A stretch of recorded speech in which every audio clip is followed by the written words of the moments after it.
Welcome back to the Deep Dive. We're the place where we try to cut through the noise, really explore the ideas shaping our world. That's the goal. And today, we're taking a closer look at the Forum voor Democratie, FVD. They're a prominent right-wing party in the Netherlands. Mm-hmm. We're going to look at its comprehensive program and vision for the country. Yeah, it's quite a platform they've laid out. Our mission for this deep dive is really to distill the core ideas, the motivations, and, the proposed solutions. These are articulated by former MP Pepijn van Hallingen, especially as FVD rolls out its new program, A New Chance for the Netherlands. Right. Okay, let's unpack this and get to the heart of what this vision truly entails for you, our listener. And what's fascinating here, I think, isn't just the specific policies, although we'll get into those.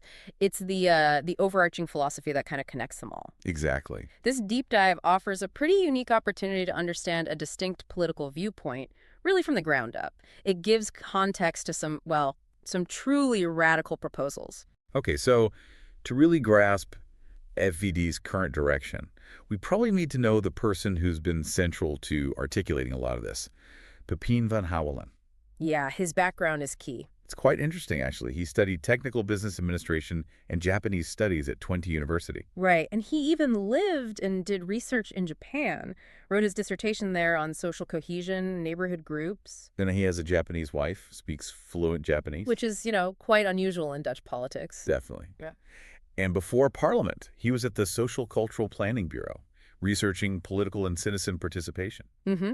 He co-authored Citizen Power on Its Own Strength and looked into that whole Ukraine-EU association agreement referendum. Right, and his work on social cohesion, citizen power, especially referenda, that becomes incredibly relevant when we look at FED's actual proposals later on. Absolutely.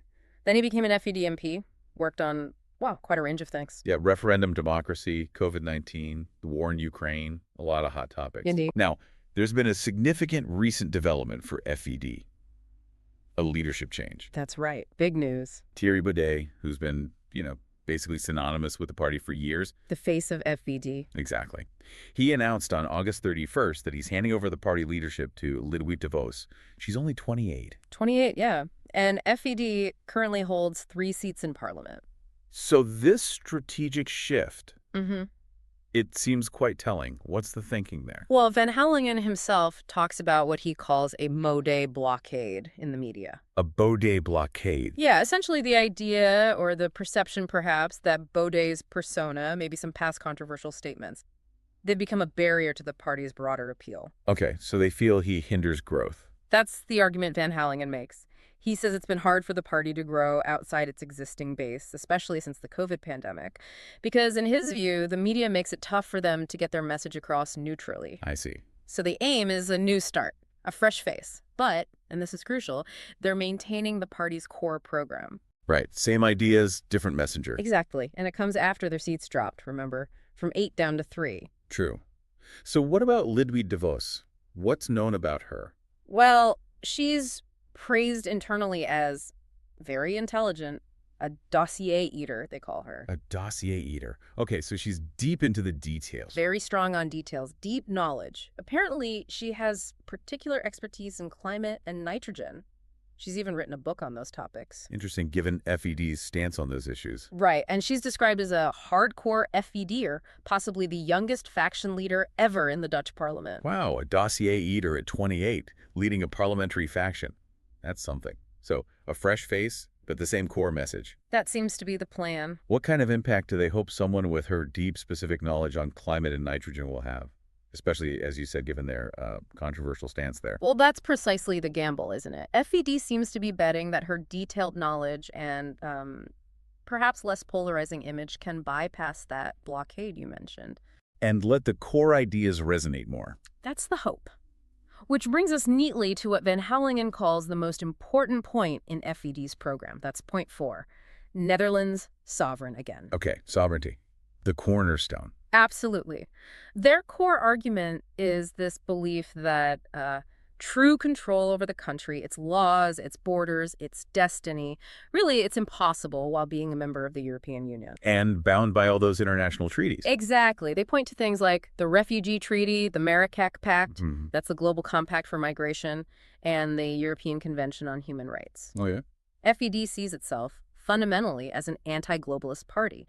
They want to regain complete national self-determination. That's a very strong foundational principle. So what's their actual proposed solution to this perceived loss of control? How do they get sovereign again? Well, their solution is pretty clear-cut. A full exit from the EU. Nexit. Nexit. Okay. And then what? Afterward, they suggest the Netherlands should join the European Free Trade Association, EFT. EFT, like Switzerland, Norway. Precisely. An economic bloc that gives you trade benefits, but without the full political integration or the deeper legal obligations you get with the EU. They cite Switzerland, Norway, even Singapore as examples of prosperous, independent nations doing fine outside the EU structure. Right. And what about the currency? Ah, yes. They also advocate reintroducing the guilder, stepping out of the euro entirely. Back to the guilder. Wow. Why? They critique the euro as, and I quote, a catastrophe for the Netherlands. Van Houwelingen points to low interest rates harming Dutch savers and pension funds and the financial burden of supporting Southern European countries within the Eurozone. Mm-hmm. They do acknowledge the transition would be difficult, that's fair, but they argue the long-term benefits of national economic control would outweigh the short-term pain. So what's really insightful here is FED's gamble, isn't it?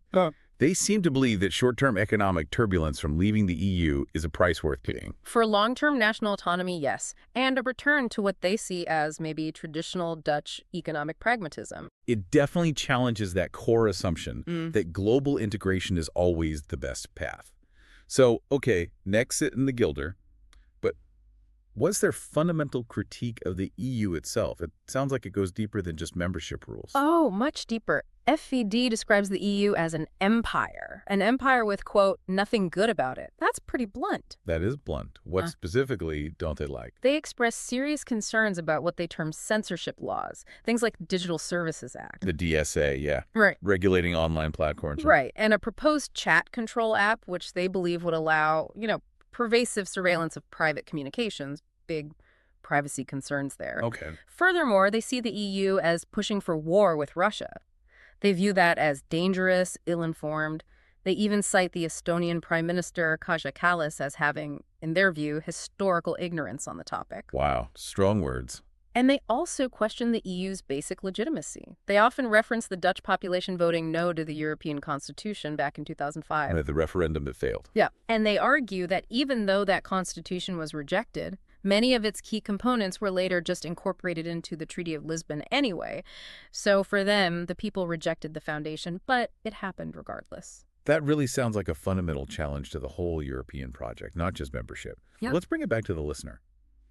For people working, traveling in the EU, businesses trading across borders, how would a Nexit practically reshape their lives, their finances? Well, according to FED's vision, a Nexit would mean the Netherlands regaining full control over borders, trade policies, monetary policies, everything. So for you, the listener. Yeah, for you, exiting the euro would likely mean an immediate shift in your savings, your investments, potentially the cost of imported goods as the guilder is reintroduced and has to find its value. And businesses. Businesses would face that immediate challenge of currency conversion, obviously, and needing new trade agreements. FET believes EFTA membership would smooth that over somewhat. Right. But the ability to control migration completely independently, to regulate national markets without EU oversight, that would fundamentally alter the economic and social landscape. No question. This deep commitment to national control, it certainly has profound implications. International relations, the economy. Yeah. But what about control closer to home? How does FED propose bringing power back to the people within the Netherlands? Yes. That brings us to point 5, democratic renewal. This has always been a really core principle for FED historically. Okay, democratic renewal. What does that look like? Well, FED's proposals here start with a pretty strong critique of the current system. They describe the Netherlands as a pseudo-democracy. Pseudo-democracy, that's strong. It is. They argue leaders basically tell the population what to think, and the actual will of the people often gets ignored. Do they give examples? They point to those referenda results we mentioned earlier, the EU-Ukraine agreement, the sleep wet, the intelligence law. Both were rejected by the public in referenda, but FED argues the government essentially pushed them through anyway. So it's not just about procedural tweaks for them. Not at all. What's truly insightful here is that they're calling for a radical re-engineering of Dutch democracy, shifting power away from what they see as an elite back towards direct citizen mandates. It's a move that could fundamentally reshape policymaking, the role of the state, everything. So how exactly do they propose to implement this in engineering? What are the mechanisms? To fix this perceived problem, they advocate for binding referenda, modeled after Switzerland. Binding, meaning the government has to follow the result. Legally enforced, yes. Van Hallingen tells this story about a Swiss delegation who apparently personally disagreed with the referendum outcome, but accepted and implemented it anyway because, well, the people had spoken. Interesting model. What else? They also propose directly elected mayors and provincial governors, plus a recall mechanism. Recall. Like in the U.S. Similar, yeah. Allowing citizens to remove officials from office if they lose public confidence. And critically, they accuse ministers of routinely ignoring motions passed by Parliament. Okay, that's a serious charge. Ignoring Parliament. Yes, they cite examples like the European digital identity rollout or the handling of Eurobonds. Those are the bonds issued by Eurozone countries. FED argues ministers often prioritize European interests over Dutch interests, even when Parliament signals otherwise. That's a strong claim about ministers ignoring Parliament. Can FED point to any specific, really impactful examples where this prioritizing of European interests genuinely undermined parliamentary decisions or the citizens' will? Well, they frequently bring up the implementation of things like the Digital Services Act, despite what they see as parliamentary reservations, and they view financial mechanisms like Eurobonds as a kind of creeping federalism, something they argue wasn't fully backed by a popular mandate in the Netherlands. Okay, so this sounds like a profound shift in where power lies. But how does this desire for national control and direct democracy connect with individual liberties? What's their stance on personal freedoms versus state power? That's another key area. FED voices significant concerns about what they see as an over-repressive state. Over-repressive. How so? Van Hallingen uses his own conviction as an example. He was convicted for an unnecessarily offensive tweet comparing flags. He frames this not just personally, but as part of a broader political process and a threat to freedom of expression. Which is interesting because that's often seen as more of a left-wing concern historically, defending free speech. Right. They also critique the judicial system. They perceive fines, like for traffic tickets, as excessive. And they talk about inconsistent sentencing, what they see as lenient sentences for serious crimes compared to heavy penalties for minor infractions. Oh. And privacy is huge for them. They emphasize threats from laws like that sleep-wet, the proposed chat control app, the sheer number of cameras everywhere, and what they call a mindset that assumes everyone is potentially suspicious. That phrase, a mindset that everyone is potentially suspicious, that probably resonates with quite a few people. It might. They argue strongly for protecting the private sphere from state encroachment, keep the government out of people's private lives. Beyond the specific laws, though, how do they propose shifting that cultural mindset within the state apparatus itself to better protect personal freedoms? Well, their argument is that by implementing truly binding referenda and that recall mechanism, citizens would gain a direct check on state power. That, they believe, would foster a culture of accountability. So direct democracy as a check on state overreach. Essentially, yes. And they also propose a smaller government overall. Less government, they argue, means inherently fewer opportunities for state overreach into private lives. Okay, we've covered the big picture. Sovereignty, governance, rights. Now let's zoom in on some of the specific domestic policies that would really affect daily life for you, our listener. Right, the nuts and bolts. Let's start with what FED sees as fundamental social issues. Immigration and housing, big topics. Huge. So FED's program outlines 12 key points. Point 1 is pretty direct. Immigration stop and remigration. Stop and remigration. Yes. And they directly link this back to point 4, sovereignty. You need control of your borders, they argue, to effectively manage who comes in and to reduce the inflow. Okay. And housing, point 3. Point 3, a home for everyone. They want to tackle housing shortages, especially in that mid-rental segment. They advocate repealing Hugo de Jonge's Affordable Rent Act. That's the law meant to regulate mid-segment rents, right? Exactly. But FED claims it's backfiring, leading landlords to sell those properties instead, making the shortage worse. So what do they blame the shortage on? 2 main things. Not enough construction, and critically, in their view, mass migration. Van Houwelingen uses this phrase, a city the size of Deventer every year, in terms of new migrants needing homes. Wow, a city the size of Deventer every year. If that figure is accurate, what kind of impact would that truly have on infrastructure, social services, according to FED? Well, they argue it puts immense strain on everything: schools, healthcare, public services, creates bottlenecks, reduces quality for everyone already here. And they also want to keep the mortgage interest deduction. Yes, maintain it. They acknowledge it might push up house prices, but their argument is that people's lives and finances are built around it, and Dutch citizens already pay too much tax anyway. Okay, that connects to their economic vision then. Point 6. Right, point 6, ambition rewarded. This is all about lower taxes and a smaller government. How radical are the tax cuts? Pretty radical. They propose raising the tax-free income threshold to €30,000, lowering VAT. Big changes. And how would they possibly pay for that? Through massive savings elsewhere, they claim. First, ending climate policy entirely. They estimate long-term savings up to €1,000 billion. €1 trillion. That's the figure they use long-term. Second, stopping mass migration. They estimate savings of hundreds of billions per year, though these figures are often debated. Third, exiting the EU, potentially saving tens of billions annually. So massive cuts to fund tax reductions. What about the size of government itself? Also shrinking it. They propose eliminating what they call unnecessary ministries. They specifically mention the Ministry of Education and agencies like NWO, the science funding body. Where would that science funding go? Directly to universities, they suggest. Oh, yeah. And just generally cutting bureaucracy across the board. Small government is central. That's a sweeping vision for the economy. But let's dig into something equally fundamental and often controversial. Energy and climate. What's FED's core approach there?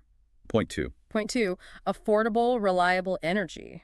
And yes, it's controversial. FED calls for a complete halt to current climate policy. Full stop. Halt climate policy. So what instead?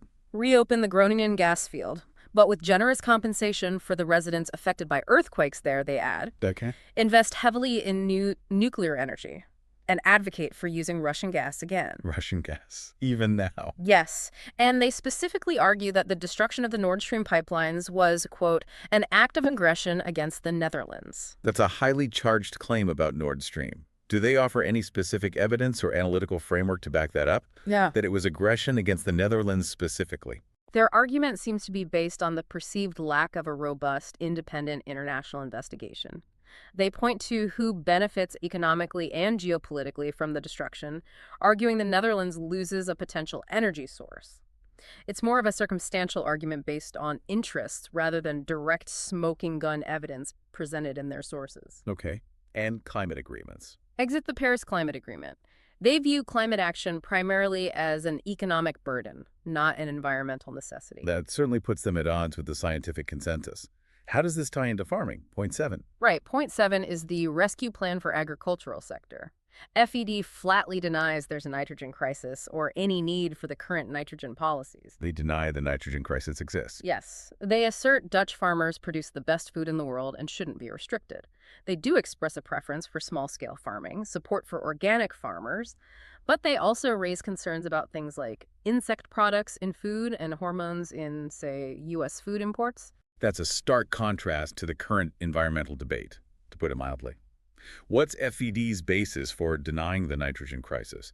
And do they propose any alternative solutions for environmental management, if not nitrogen rules? They argue the scientific basis for the crisis is flawed, maybe exaggerated, misinterpretation of data, essentially. Instead of current policies, they advocate for a more voluntary, incentive-based approach, supporting innovation within agriculture itself rather than imposing top-down restrictions. Okay, let's shift to social services then. Education, point 8. Point 8, education without woke ideology. They advocate for neutral, high-quality education without ideology. What do they mean by woke ideology? They oppose what they call woke propaganda and sexual indoctrination in schools. They cite things like Burple Days, Which are often anti-bullying or diversity initiatives. right. And they also point to specific examples where they feel FED has been labeled extremist in school textbooks. They want that out. And the structure of education. They support a diverse, small-scale system, including religious and alternative schools, and they're against forced school mergers imposed by the Ministry of Education, which, remember, they want to abolish anyway. Okay. What about healthcare? Point 9. Point 9, accessible healthcare for everyone. They propose lowering healthcare premiums and co-payments. The Eigenrisiko, though not eliminating it entirely. Lowering costs. Okay. Also, abolishing the recent age increase for the AOW state pension and reintroducing things like contraception, physiotherapy, and basic dental care back into the basic health insurance package. The things that were cut over the years. Exactly. They also want to limit the influence of insurance companies and the pharmaceutical industry. Van Houwelingen even expresses openness to exploring different models, like the UK's collective NHS system, or maybe a co-payment system like Japan's, where patients pay about a third. Interesting openness to different models there. What about getting around mobility infrastructure? That's point 11, investing in mobility and infrastructure. They advocate widening highways, intensifying public transport, especially in rural areas. Highways and public transport. Seems so. Also, a single road tax for car owners, regardless of how many cars you own. Yep. And increasing speed limits back up to 130 kilometers, maybe even higher, like the German model allows in places. Back to 130. Yeah. And one more thing on public transport. They suggest allowing provinces to manage services publicly themselves rather than being forced into mandatory tendering processes, which is currently an EU requirement. Again, pushing back against EU rules. This is, well, it's a truly comprehensive and, let's be honest, often radical reshaping of how the Netherlands operates. Yeah. From top to bottom, what stands out to you most about these proposals, seeing how they all connect? What's really striking, I think, is that consistent thread running through almost every single point.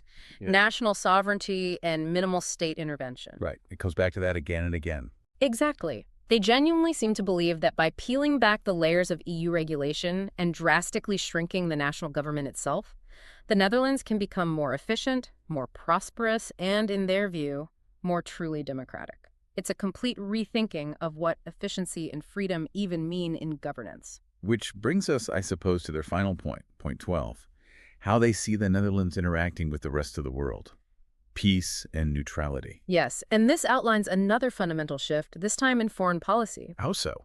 FVD criticizes what they perceive as a war spirit in the West, in Europe, particularly regarding the war in Ukraine. So they oppose supporting Ukraine militarily. They advocate for peace talks, explicitly not weapons deliveries. They note that an FVD motion calling for peace talks was rejected by the Dutch parliament. Okay. And their stance on NATO. This is crucial. They propose leaving NATO entirely. Leaving NATO? Why? They argue it has become an attack alliance, not a defensive one, and they critique what they call NATO's secret politically binding obligations on the Dutch government. Secret obligations. Obligations they claim can override parliamentary decisions.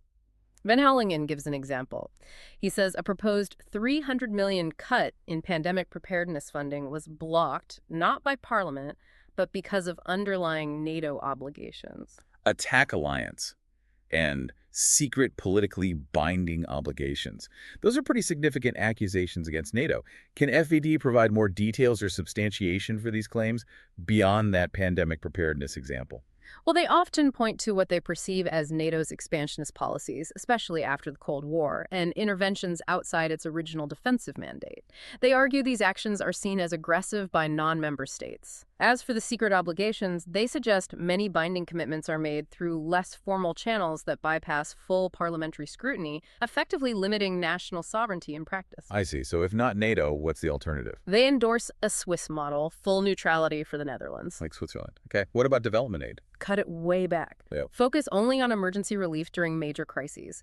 Prioritize domestic issues first. And specific international conflicts, like Israel-Palestine. Interestingly, FVD has voted in Parliament to recognize the state of Palestine. They see a two-state solution as the only possible solution to the conflict, even while acknowledging Israel itself would likely disagree strongly. So recognition of Palestine, how does this all fit into their post-Nexit, post-NATO foreign policy vision? They envision the Netherlands becoming a world country, one that can establish normal relations with all countries, including Russia, maybe join EFTA, as we said, and foster ties with emerging blocs like the BRICS nations, Brazil, Russia, India, China, South Africa, basically seeking to act independently on the global stage, free from current alliance constraints. Wow. Okay, so from their domestic policy, reshaping the state, the economy, society, right through to their vision for the global stage, FED is proposing a truly fundamental change in direction for the Netherlands. Absolutely. It's a vision that fundamentally challenges so many established norms, both domestically and internationally. Can we connect this all back to the bigger picture then? FED presents a coherent, you have to give them that, albeit undeniably radical alternative to current Dutch and European policy. It demands a fundamental reevaluation of almost everything: national priorities, international relationships. It suggests a complete overhaul of how the country operates, from its economic structure right down to its global alliances. So this deep dive has offered, I hope, a direct look into a perspective that really does challenge many established norms. It could dramatically alter the future path of the Netherlands if implemented. So what does this all mean for you, the listener, as you consider the future of the Netherlands in this rapidly changing world? Well, maybe the provocative thought to leave you with is this. Can a nation truly redefine its identity and its international standing so fundamentally in today's highly interconnected world? Or is that vision, the FED vision of a kind of Switzerland on the North Sea, maybe an unattainable dream, given the complex global landscape we actually live in? It's a question, I think, that demands some deep consideration of both national aspirations and, well, international realities.